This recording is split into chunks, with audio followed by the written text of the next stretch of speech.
Hello, my name is Venkat Penmezza, My name is David Lee. and today we're going to be presenting to you our year-long senior research project where we made use of a natural language processing technique known as BERT in order to classify fake news. So our motivation to tackle this problem was we were interested in how the growth of social media over time, especially in this generation, more and more people are relying on digital media to get their information. And there are many news companies and websites that are going to promote controversial stories that are not true in order to grab the attention of their viewers and to increase their profits. And a fact to support this is during the pandemic, approximately 80% of Americans that were surveyed said that they saw fake news regarding the coronavirus. Our goal was to make use of machine learning and more specifically natural language processing to create an algorithm that could detect fake news in articles and Twitter posts at a more faster and accurate rate than the human eye can detect. This is to ensure that citizens can be confident with the validity of what they are reading and what they're viewing. So there were two main existing solutions that we found that we wanted to compare our model against.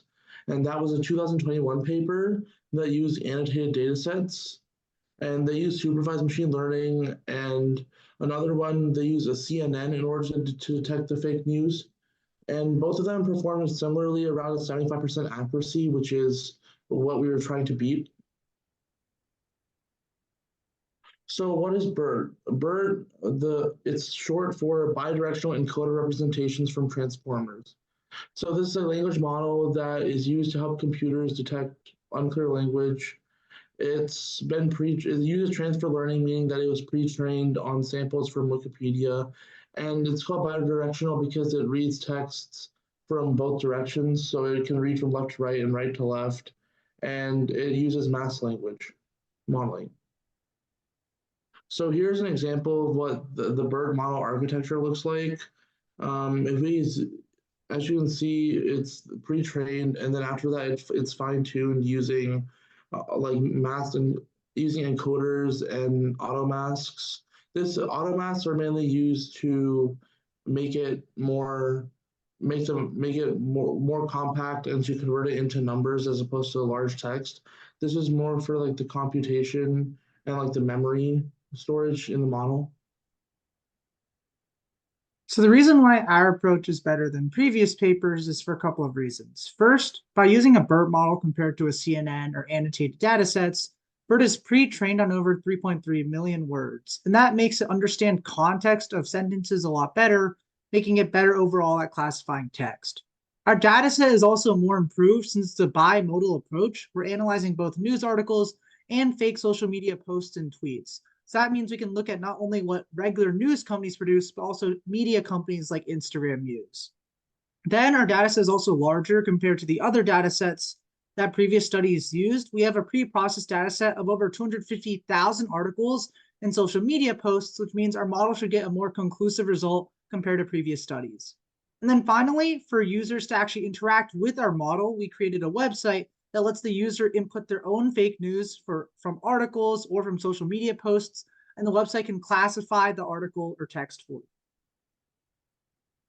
So this is a quick picture of how our methods flowchart worked. So they started the project on our left. We first found the datasets we used for our text articles and our tweets, and then we merged them into one overall bimodal dataset. Once that was complete, we used pre-processing to shorten all of the text in these datasets because the articles contained thousands of words. After that, we split our overall data into a training and testing data set. And in that training set, we used a pre-trained BERT model from scratch. And then we used text embeddings and the hidden layers to classify if each article in the training set was true or false. After our model had its weights through the training process, we used on the testing process to predict fake news articles and fake news posts. Once all this is complete and we have our finalized BERT model, then we would incorporate it with our website so that users could interact with our BERT model and test how accurate it actually is. So this is a quick glance at some of the data sets that we used. So for all of our news articles, we merged 3 smaller fake data sets, and the columns we wanted to explore was title, text, and label. And in this case, the 0 for the label represents accurate news, and the 1 represents fake news. And overall, we had around 138,000 articles. Diving more in depth into the fake news articles, the first dataset we used had columns ID, title, author, text, and label. And with its label, 0 also represented accurate news, while 1 represented fake news. This dataset had around 21,000 articles. In contrast with dataset 2 had less columns, and the labels were also switched, with 0 representing fake news and 1 representing real news. So in this case, we had to actually swap the label columns for each of the articles to maintain that consistency we want. And this data set was slightly larger with around 72,000 articles. The third data set that we took for the fake news articles was a little bit different. It had a unique column that looked at the subject of each of these texts. So this subject contained whether it was like a political news, whether it was world news, or whether it was government news. And this data set had around 40,000 articles split into a real data set and a fake data set. The only other major data set we needed now was for the social media posts and tweets. So we chose a Twitter dataset that contained of roughly 135,000 tweets. And while the dataset had a lot of columns, most of them we couldn't use because our previous article datasets didn't have those columns. At the end of the day, we once again just picked ID, label, and text. Okay, so now I'm going to go into the pre-processing that was used to get our data ready for model training. So the first technique that we used was removing stop words. So that's basically like words, like prepositions such as but and if. This is just to get rid of data that we don't need to make our model training go more quickly. Also, in order to make our model training go more quickly and make the data less noisy, we perform stemming, which is a way of reducing all the words that we had down to like their stems. The trade-off was we could be introducing a little bit more inaccuracy because we might need the tense at the end. However, at the same time, we are increasing our efficiency. So this is here on this slide, we see on the left before what our data looked like before we pre-processed. And now we see what it looks like after we pre-process. We see that the data is much more simple with the words. We got rid of a lot of the prepositions. And this is the data that we feed into our model. So we use for BERT training, so we use a Transformers Hugging Face library. So that's just an NLP library that has the BERT model. So the model, we use 2 models mainly, BERT for sequence classification and then TF-BERT for sequence classification. They're different in the sense that TF-BERT for sequence classification is just a bit more complex in terms of like the layers that it has. So the tokenizer is just a way to like encode our words using numbers or like digits as symbols. And then we use, as you can see in the first block, BERT for sequence classification is a pre-trained model that we imported. We use an 80-20 split for our training and testing. And then in the last block, you'll see the metrics that we used. And the main metrics that we relied on to assess the performance of our model was accuracy and precision. So here's the code that was used to train our model. We trained it on 50 epochs with a batch size 16, and we use Accelerate, which is a training library that is needed from Hugging Face. So here's the performance of our 2 models. TF sequence classifier for BERT training, we had an accuracy of 90%, and then regular BERT, we had an accuracy of 80%. However, we chose to go with regular BERT because TF sequence classifier, it took a lot longer to run to achieve that same accuracy, to achieve a higher accuracy. And we felt that the trade-offs were more beneficial for a regular BERT because for regular BERT, it took about 3 minutes to train, whereas for TF sequence classifier, it took upwards of 20 minutes.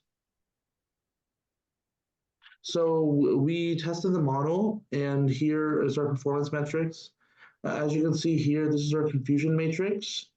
And then to give a numerical value for our performance, we had an accuracy of 73%, which is a little bit below what we were aiming for, but we had a precision of close to 80%, which outperforms the papers that we were comparing our model against. Now that we've completed our model that can actually classify both fake news articles and fake news posts, we now decide to actually create a website so users can actually use this BERT model. So we're implementing on a Flask server, which uses Python to link together HTML pages to make it appear as a website is actually there. And the three key features of our website was first a homepage that allows users to enter a block of text, and the website can return that text with the classified label from our BERT model. The second main feature is the dataset page that lets a user visit the initial places where we actually achieved our initial datasets, and they can run the datasets on their own and do their own pre-processing on the datasets that we used in this project.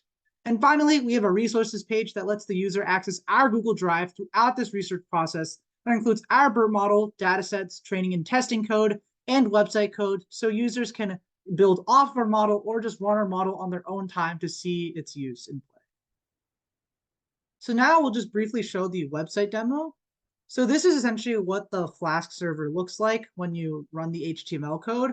And so here you have the choice to enter the text that you want to classify.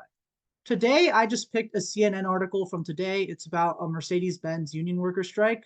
So I'm just going to copy some text from the start of the article. And when I place submit, our model is going to run for a little bit, and then it's going to classify the text. So not only will the website return the text that you entered, but also gives a model classification with a label and a score. So a label of 0 will indicate that the model believes your article is accurate news, and a 1 will indicate the article is fake news. And here we see the label is a 0, so it's also pretty confident the model believes that the CNN article is real. The score here indicates how confident the model is in its results. The score will usually be pretty high, but if an article or a post is in between a fake and real, then the score will actually decrease. So this is an example of an article classifying accurate news correctly. And here I just ran a ChatGPT. I just asked them to generate a fake 400-word article. And so I'm just going to copy some text here. And when I place it inside the website, it's going to run for a bit. And it's going to return a classification of label 1. And so overall, it appears that the model is working. It's classifying fakely generated text from ChatGPT as false, and it's classifying CNN text as real. Then the other two features of our data set is here. You can view all the article data sets that we used, some contents in that data set, as well as where you can actually retrieve the data set from Kaggle in this case. And then the other main resource is our Google Drive. So here you can see we have all of our raw data sets and our pre-processed data sets. You can also see we have our BERT model here. So if users want, if they can't make the presentation, or if they just want to verify our findings, you can always go to this folder, run our own BERT model, and even do some own pre-processing to try to improve on the results that we made in this project. Now that we've completed our website, we believe our project has the impact of streamlining fake news detection across all the media platforms that we have, and that can hopefully reduce misinformation that everyday consumers see. And by incorporating our BERT model within a website, it is a unique feature that users can use to classify their own text that they encounter on a day-to-day basis, or even put their own paths of their improved models inside our website interface, and they can try to see if they can get better results than what we did in this project. Some future steps that people can take building off our project, or that we can take, is possibly creating an app that implements our model and stores previously used articles searched by the user. This would be preferable, as customers could use their phones, just use their model instead of having to resort to using a computer.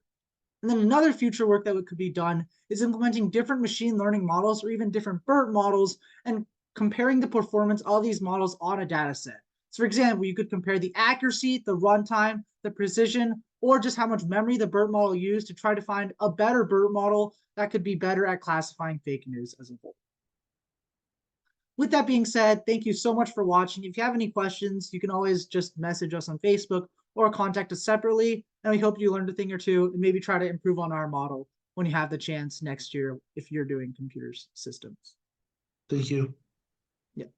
Here are references. These are the sources that we use.